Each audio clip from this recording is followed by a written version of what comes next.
Well, I just had the pleasure of sitting down with a couple of the devs and talking about Phase 2. Now, while obviously there's not going to be any massive spoilers in here because they want us to go out and discover it, it might give you a bit of clarification on some of the things that are coming with Phase 2.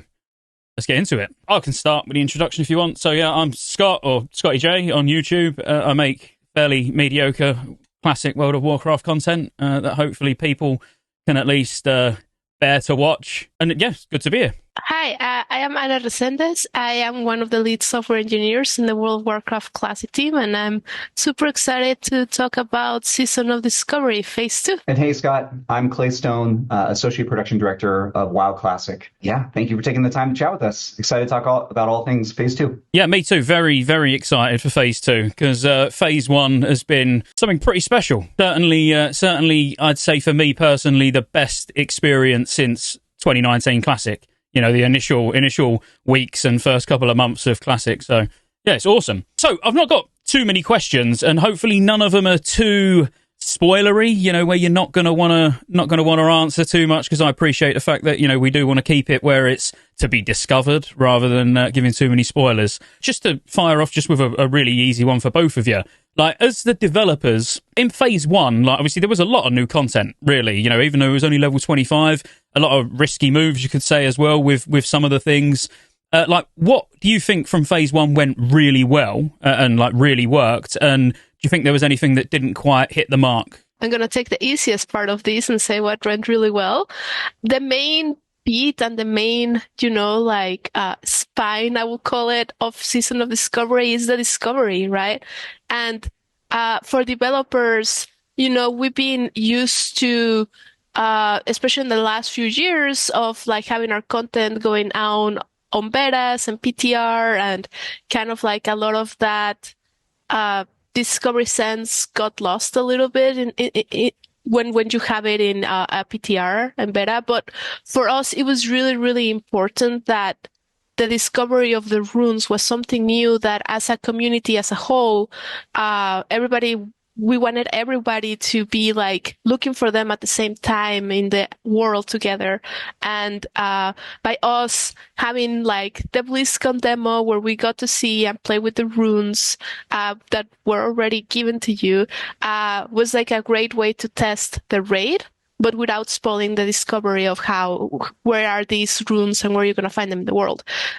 So we were super excited to go out and be kind of like, here, you have no idea how you're going to acquire them, but here, come and explore with us. And it was really, really cool to see the community and everyone on the chats, in the general chats, kind of discussing, going on forums and be like, especially with the last few runes of like, no one has found this one. We need to find it. How do we do it? And just like brainstorming together. It was something really, really cool. And I'm really excited for the Phase 2 and getting the new discoveries out into the public.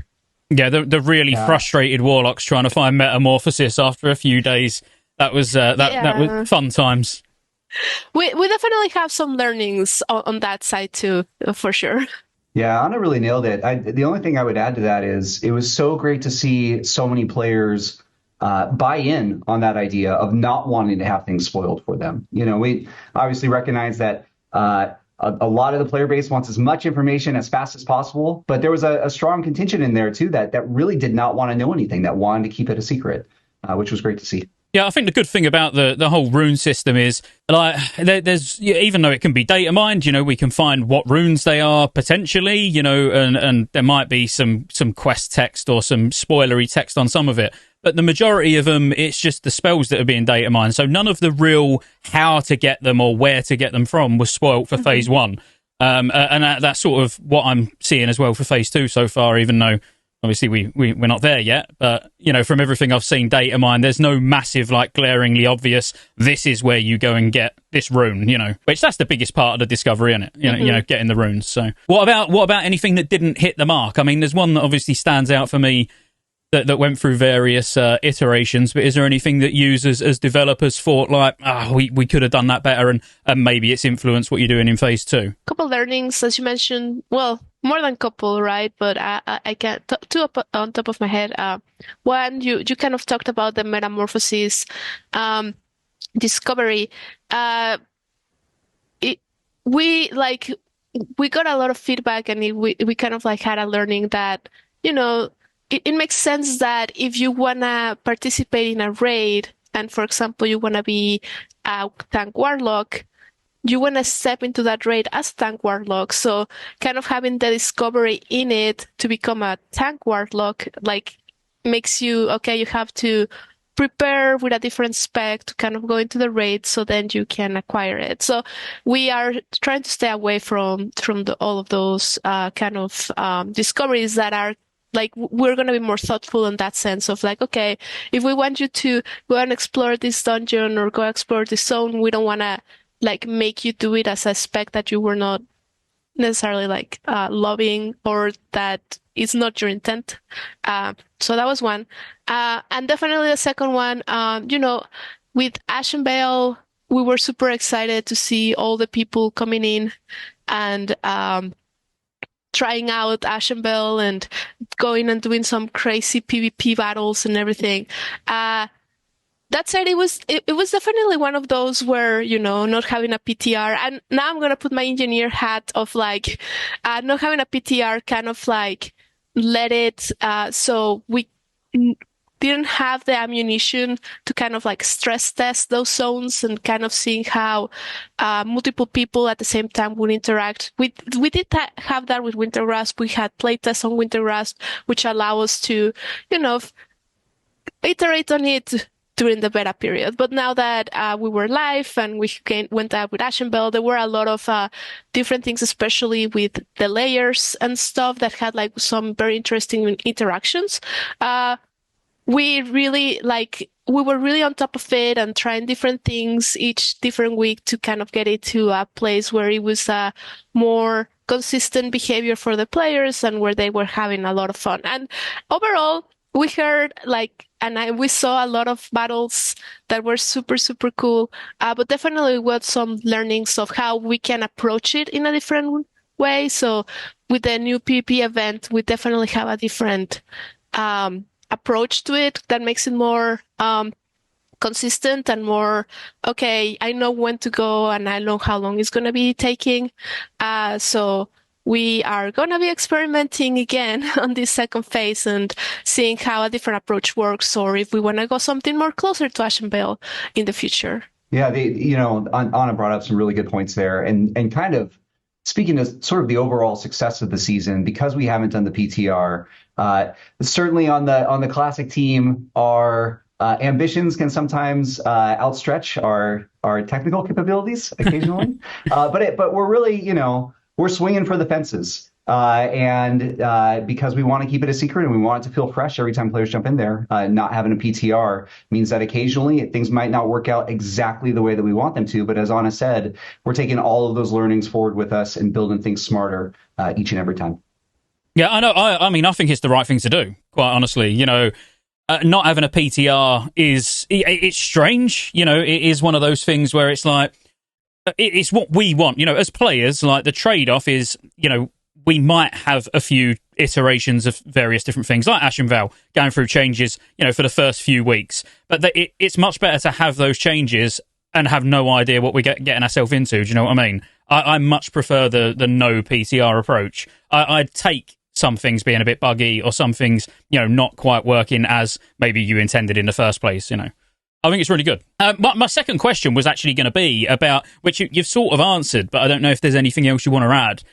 If there was anything from Phase 1 that sort of influenced your decisions with anything in Phase 2, so maybe you was gonna do something, maybe the STV event, you was going to do a certain way in Phase 2, but then you saw how the Ashen Veil PvP event turned out, and then, went back on what you was going to do. Is there anything that you've took away that's really influenced some Phase 2 content? That's probably the biggest one, and kind of a peek behind the curtain for our development speed.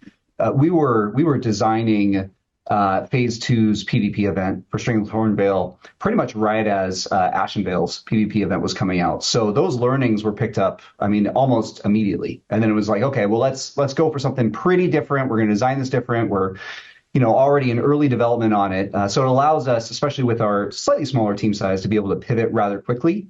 So that's probably the biggest one right there. So while we're talking about the STV event, probably a good time to mention something that in the post, like the look inside phase 2, it was mentioned about the fact that you can opt out of the STV event. So on a PvP server, when you opt out, normal PvP server rules apply. So what does it actually do if you opt out on a PvP server? Like, what if I'm running around in STV and I'm wanting a quest and the PvP event goes on and I opt out? What is the difference for me?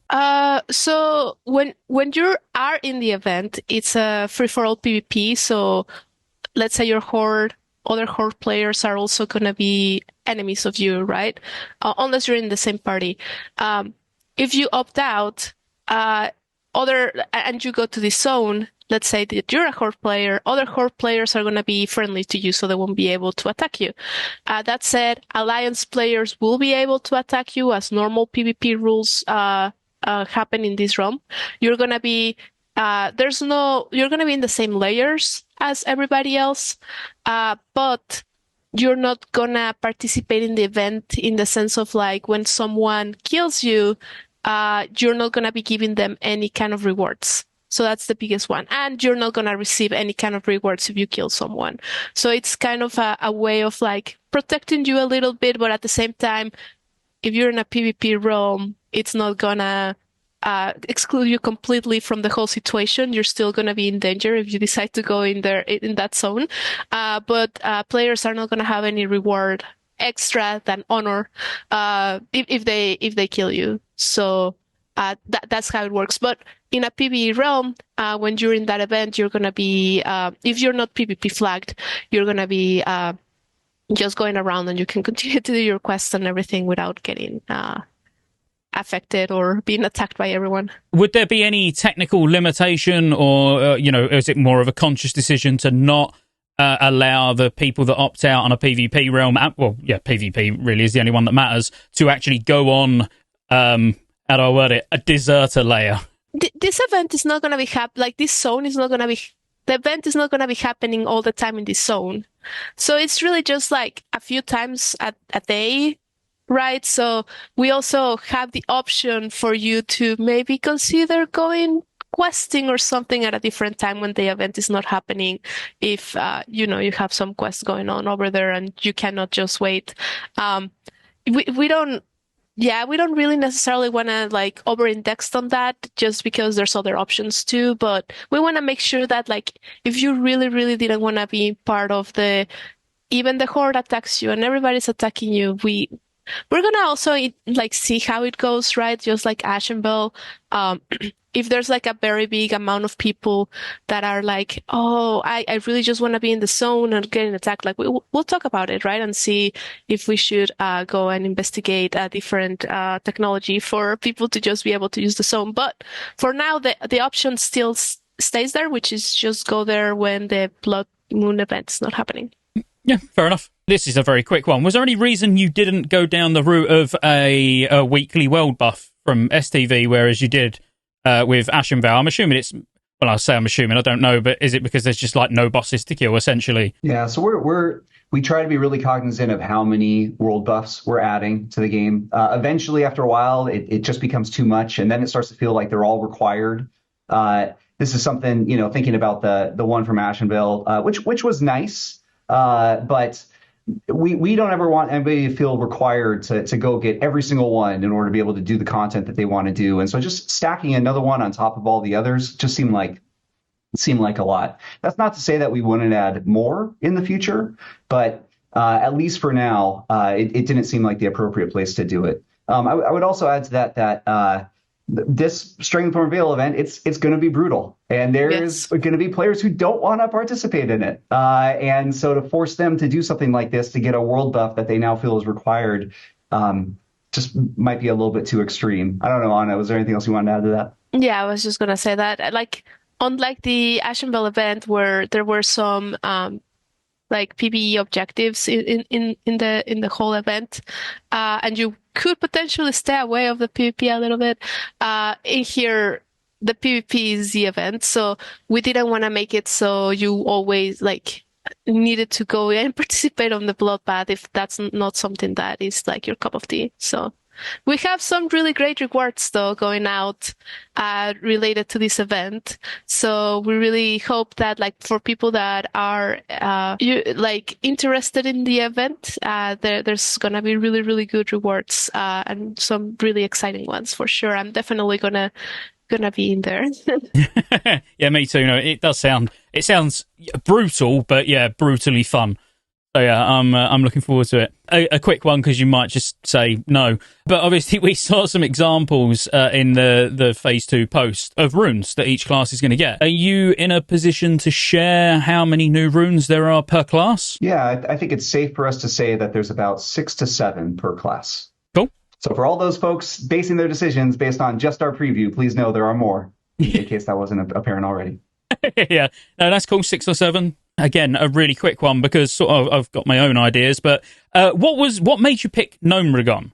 So BFD seemed like a sort of a fairly, when I say obvious choice, it wouldn't have been the one that I guessed at actually in Phase 1, but it made sense because of the zone, and it's really, obviously where both factions get to at a similar level. But Gnomragon's a bit more out of the way. Yeah, there's a few different things.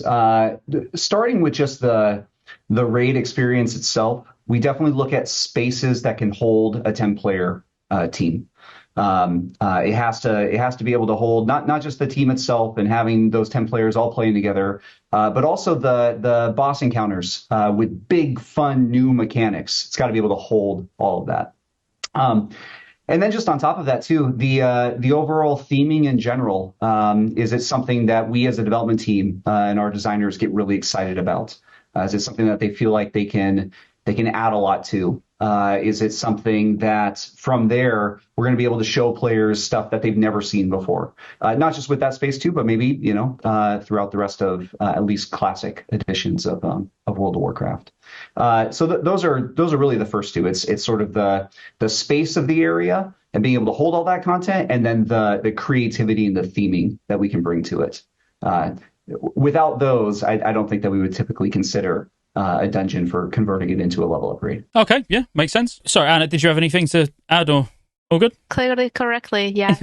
Those are definitely our considerations, right? Like at this point in Season of Discovery, we're taking another look at the world and going to reimagine places that we have visited before. So next one, it was I'm trying to think where it was mentioned. Probably the Phase 2 post that went out about the supply boxes, the supply crates. And that there was going to be, significantly increased XP between the 25 and 40 boxes. And then there was going to be some changes to sort of eliminate some of our frustrations around the system from Phase 1. It did say that there was going to be more information to follow. Is that coming, or can you share it here? Well, I think it's safe to say that the loot boxes are no longer going to be unique. So we can talk about that. No longer unique, which hopefully will help people with their backspace. And the second one, you're going to have to wait and see. That's all I'm going to say for now. But definitely we wanted to make sure that we attack one of the biggest pieces of feedback first. Okay, cool. So there is going to be a second change that you're just going to let us discover and find out ourselves in Phase 2. Okay, that's interesting. Also, it was teased. It was Agrand actually who teased it at BlizzCon about maybe one day we see Jel Spec. Any chance that day is in Phase 2? I would say possibly for future phases. It is not in Phase 2. There's a lot of considerations that are going into this for us. If we do this, we see it as something that could potentially be a large gold sink.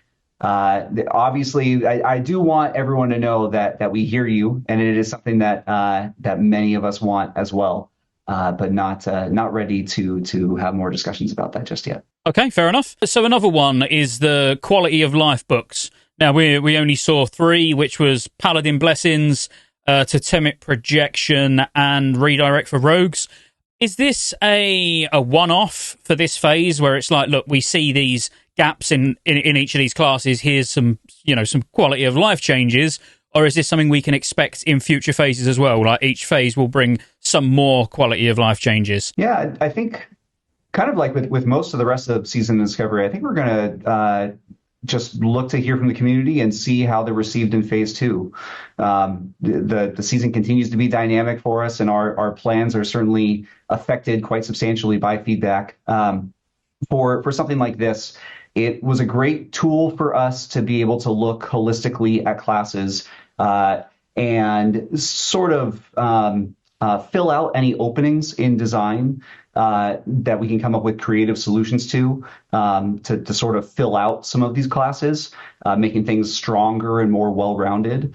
So we'll see. We'll see what the future holds for them. We're excited to see how players respond to them and build their classes out using them in phase two. Definitely, when we talk to, especially the designers in the group, they are really, like, the whole team really is in tune with all of the class changes that we've been doing and how people are getting to experience those. So we're definitely, every week, we're taking the lessons of what we see of like different runes that go in and kind of like talk to each other and be like, okay, is there anything that like completely jumps out that we need to address? So there definitely we have conversations, and the team is very proactive and into getting some of those changes in. So we're always talking about the different classes. And I don't want to say class balance because that's not our goal. Our goal is not to be like every single class should feel the same at the same level. Mm-hmm. It's more about like, is there anything that like completely sticks out that it's making players or some people not having as much fun as we want? So we're definitely, looking at all of those and reiterating through not just next season, but also during our seasons. The next few are very sort of, I don't know, blue sky thinking, if you like. It's more, while I know some of it you may not have even discussed internally, I don't know, but if there is anything you've discussed internally regarding these next few, it'd be great to hear, sort of any negatives or positives or reasons why some of it might not happen. So the first one would be with professions. Obviously, you've made some great additions to different professions, bringing some of them like enchanting, for example, with in phase 2, actually having personal player power from being enchanting. Would you consider, or have you considered adding vellums in? So like me, for example, I've got an enchanter, but it's I can't enchant my own gear, or, for ease of selling enchants on the auction house as well. Yes, we talked about it in the team. Whenever we're thinking about Classic, I know that, Season of Discovery, it's out there having a lot of experiments, and it's not the complete original Classic experience with no changes, but definitely something that we really like about it is, the community. And so whenever we're kind of staying away from going into those kind of mediums because we want to continue to talk to each other. We have also seen, like, whenever we actually go and play the game and, we're in there, how certain people in certain realms or in certain communities and guilds start, like, they get to be the ones that is like, oh, I know that person has that enchant and I want it. So it's kind of like, we want to keep those interactions going on. Because it's not just like, oh, everybody knows who the person that has X enchant is, but also it gives the enchanters an opportunity to also sell themselves and kind of like be the one known for it, and kind of like it takes also effort from their part, right? To kind of be out there and creating all their clientele. So we want to keep it like that and keep those interactions for now. I do agree that, and now that you mention it, right, like, especially like, okay, well, I have an alt. I am the enchanter that everybody talks to, like, how do I do this? But for now, we want to keep the fantasy, but that's a good piece of feedback. So I appreciate it. Oh, yeah. I mean, very, very, very detailed response. Not what I was expecting. I was just expecting no. You've done a lot with the actual crafting professions themselves. What about gathering professions? So having some obvious examples would be like Lifeblood, which comes later on down the line for herbalism, so it increases haste on use. Would there be any thoughts around that, giving some sort of combat bonus to gathering professions so you don't feel like you've got to have double craft, like main crafting? I'll give you a shorter answer for this one. Scott, I like your thinking. I don't think we have anything more to say about that for now. Okay. But, I like your thinking. All right, cool. Interesting. Another quick one. With Battlegrounds and PvP being a big part of Season of Discovery, what about having XP from Battlegrounds? So as an alternative way to level? I am true and true the PvP person. I remember when it first came out that you can do experience in Battlegrounds, and I was super excited, and I was just like, I'm just gonna level like that. I love it. But when we look at Season of Discovery, it is a lot about, like, we want the world to be the living place. We want players to be out and exploring the world. So we really want to focus people on going and exploring the world and leveling that way, and not necessarily going into just, staying on the PvP action and stuff like that. So we currently have no plans to add experience in Battlegrounds. We want to keep the whole leveling experience in Season of Discovery in the Outworld world, since that's where most of the discoveries are happening. So yeah, no plans for that. Okay, fair enough. I've literally got like a minute left, if that. So I'll just open it up to both of you. Is there anything that maybe we've not covered that you'd like to share? Yeah. Thank you. Thank you. Thanks to all of our players. Season of Discovery has been an incredible journey for us and for the community so far. We thank everybody for going on this journey with us. For any folks who haven't jumped in yet, I guess it's a good time to remind folks that we have a Discoverer's Delight new XP buff going live with Phase 2 that'll help folks who feel a little bit behind to catch up to level 25. That'll help them get there and catch up to where the player base will be kicking off Phase 2 with. And thank you for all the feedback. Please keep it coming. It's been great. It's really made a difference and helped shape the season. Yeah, I'm super excited for this new season. I think the Blood Moon event is going to be so much fun. I've already seen like so much content online and like a speculation of how it's going to look and all of that. So I'm really, really excited to for everybody to come and join us right in Azeroth and come find the secrets, come battle, and come get the new rewards. We're very, very excited. Oh, well, I'm mega excited for Phase 2. As I say, like, it's this season is shaping up to be something pretty special, something that I hope carries on for a long, long time. So thank you for your time. It's been a pleasure speaking to you both. Thank you. Same. I really had a really good time talking to you. Thanks so much, Scott. See you later on. Take care. Thank you, and have fun. You Bye. too. Bye.